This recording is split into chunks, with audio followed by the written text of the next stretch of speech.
Hi everyone, welcome to the Horology Club's second episode in our series, What You Wearing. Today we're going to be talking about MB&F, an exciting brand that has wowed the watch industry consistently for the past 15 years. We're also going to be looking at some of the interesting creations in this history, but before we start, why don't we have a bit of a brief introduction about the brand. So what does MB&F mean to you, Albert? So MB&F stands for Maximilian Büsser and Friends. So, we can't really talk about MB&F without talking about Max Büsser. So Max Büsser to me is one of the early founding fathers of, modern independent horology. Ever since he was working with Harry Winston on the Opus series, he's been one of the people who are pioneering the collaborative spirit that we see in modern horology these days.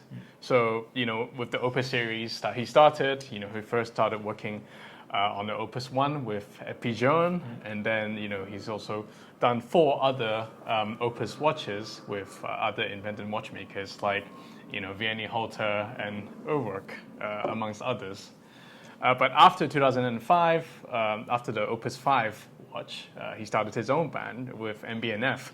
So today, we want to share a few of the key pieces that we like from MB&F's history with you guys today. So we've got the watches in chronological order. Earliest one being the HM2 in rose gold. What are your thoughts about this piece? So as the name suggests, the HM2 is actually the second watch that's ever been made by MB&F. So I find this actually really cool. So firstly, with the dual dial display, one side doing the time and the other, being the date and also the moon phase.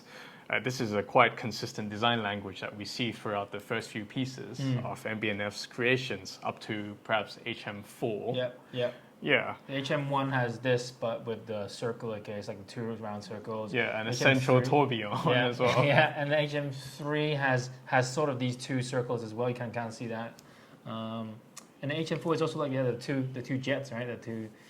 So definitely very consistent language. But this has the quirkiest shape to me. It has the big rectangular shape. Yeah, well, the design of this is actually based on a space station. But I mean, I think throughout history we see a lot of people making interesting kind of shaped watches. But back in the early 2000s, this is still quite innovative. But you rarely see a brand making these kind of crazy watches with this level of finishing as MB&F as well. So I think back in those days, this is quite rarely see kind of creation. No, definitely a very daring solution of a watch as well. I mean, can you imagine back in 2008, we were talking about this is the middle of the financial crisis, and Max has just started his brand, and he has the balls to then release something that's so unlike anything out there. I think it just goes to show how much of a gutsy guy he is, and he's willing to stick to his guns of creating what he believes. Yeah, absolutely. And I mean, on the back, you also see the signature MB&F battle axe rotor. And I think this is really cool, and we see that in a lot of subsequent watches as well. Yeah. So why don't we take a bit of a forward jump in time to 2012 when he released this Nitro piece. Officially, this is not actually an MB&F watch, and it's actually done under another sub-brand called C3H5N309, which is the chemical composition of nitroglycerin. Jonathan, why don't we talk a little bit about this piece? Yeah, sure. So, so as you mentioned before, Max worked with Urwerk at Harry Winston on the Opus 5. And so this watch would be the cooperation with bringing them together after Max came out to start his own brand. And because they had 2 different retailers, they decided that the solution of how to sell this watch was actually to create a secret brand and to create a website and not talk about it. There's no marketing, there's no advertisement, purely word of mouth. So you can see the design of this is very MB&F. The case is made from MB&F. You see the articulated lugs from the HM4, and the rest of the case looks like the Bulldog, the HM10. The movement comes from Urwerk, so they came up with this, and the movement is inspired by the Wankel rotary engine. So it's got these 2 circular triangle rota looking like objects that show you the minutes as well as the hours. It looks like they would be on the same plane, but actually they're not. And the end of the triangle actually traces out an epitrochoid curve. It's a geometrical ellipse shape, and then it actually slows down, and then it actually picks up speed as it goes to the middle, and then it slows back down at the end. To me, this is a very interesting piece. It's a foundational collaboration between two of the most independent watchmakers right now in the industry. Yeah. So they made 12 pieces of this in the silver zirconium, and then another 12 pieces in the black zirconium. And now the site that they launched these on is actually now defunct, so you can't find the brand anymore. Hoping maybe one day they can release another collaboration watch, but for now it's only 24 pieces. So we now move on to something that's completely different to the Nitro, completely opposite. Why don't we talk a bit about this LM101? Yeah, so for the legacy machine, I think Max has always said that this is how he imagined he would approach watchmaking if he was born in the 1800s rather than the 1900s. So to me, this watch really embellishes, both like a modern design language as well as a classical design language. In that, you have the very modern flying balance wheel, everything fitted under the dome, which you don't really see such a kind of dome-y kind of watch in other kind of pieces. But at the same time, you still have the very classical kind of lacquer dials, which resembles enamel. In the back, you also have a very classical design in the movement, and also with the finishing specifications done by Kari Voutilainen as well. But for me, what I really like about this piece is that it's probably one of the most wearable MB&F pieces out there at 14 millimeters. And even though the dome makes it quite thick, but the case itself is actually quite thin. So, when you put it on, it doesn't make you feel like you're wearing a thick watch all the time. So to me, this really is the everyday kind of MB&F piece out there. Yeah. So I really like this piece. And another thing that I really like about it is also the hand engraving that says Legacy Machine on the dial. You don't get this signature anymore on the modern iteration, but I find that the hand engraving signature on it makes the watch much more charming. Yeah. So I'm hoping that they'll bring back this design in future iterations. Since this is the only Legacy Machine watch we have today, why don't we move back into the HM line and talk a bit about the HMX? Yeah, so MB&F released this watch after 10 years to celebrate the 10th anniversary in 2015. And then this watch was actually a thank you to all those that have supported them over the last 10 years.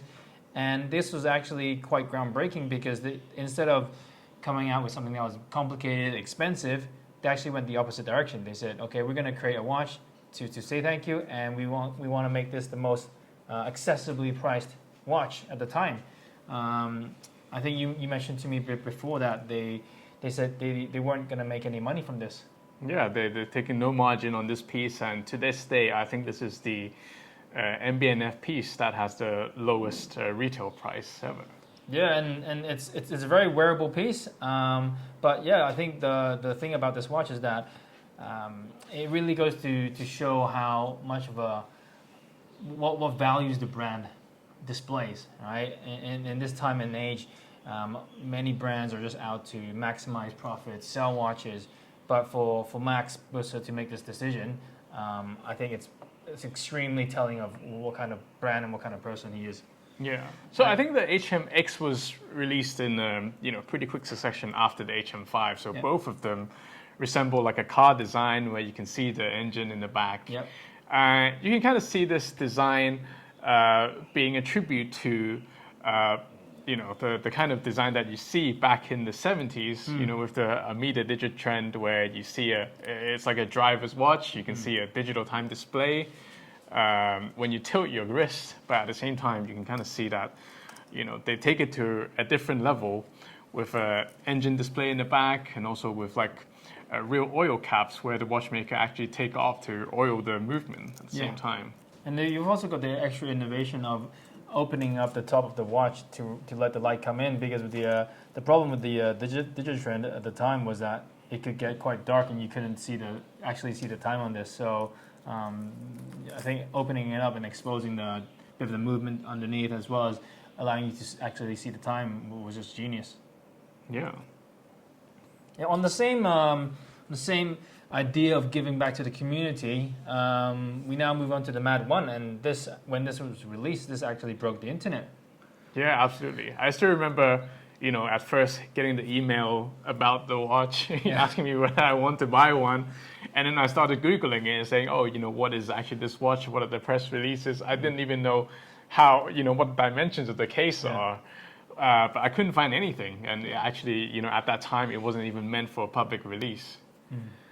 But I think it's great that, MB&F is trying to give back to the people who supported them by releasing this watch and letting the, tribe members buy it at that time as a thank you to the community.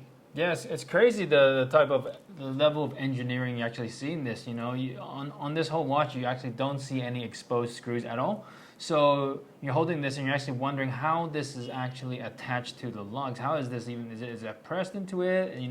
And then they had to invert the movement. They had to change how the movement was actually used to display the time. Instead of the actually using hands, they changed this to these circular discs, so you see it on the side. And all in all, to have this produced at a low price of 2,000 Swiss francs is almost unheard of. I don't know what that says about the industry nowadays. Is it but this is possible, to create something so fun and playful for this kind of price range. Max Büsser has proven that it is possible, and we definitely need to see more of this in this industry. Yeah, and you see the same kind of spirit as well, like kind of a driver's watch type of design where you see it sideways, the time display, but done on this kind of movement. I think it's just an amazing feat. Yeah. What are you excited to see as a fan of the brand? Okay, so on the horological machine side, I see that the HN10 is pretty much like a best of all the pieces that came before it. You have the case design of the Nitro with the Bulldog, and also you have the flying balance wheel of the LM line, and also the dome display with the time, from like the HM3 Frog. Yeah. So with the HM11 that's going to come in the future, I'm hoping to see an even crazier kind of design, with more innovation in terms of the case and the time display, and I'm really looking forward to seeing that. On the legacy machine side, I think the last new model in the line is probably the LM Perpetual. Yeah. So with that came the first complicated watch in MB&F's history. So I'm hoping that there will be maybe some other complications that they'll be bringing on in the future. Yeah, and you've also seen that they like to Evo it up. So with the LM Perpetual, they came out with the LM Perpetual Evo, with the zirconium case, with the shock absorbers, and rubber strap. So they also did that with the split escapement, Dubai edition with the orange dial. So for me personally, what I would like to see for the brand is to release more of these Lego machines, because they're so much more wearable, and when you're wearing that, you also want it to be sporty. So I think evoing it up for, say, the LM101 would be a huge success, and if they were to do that, then take my money.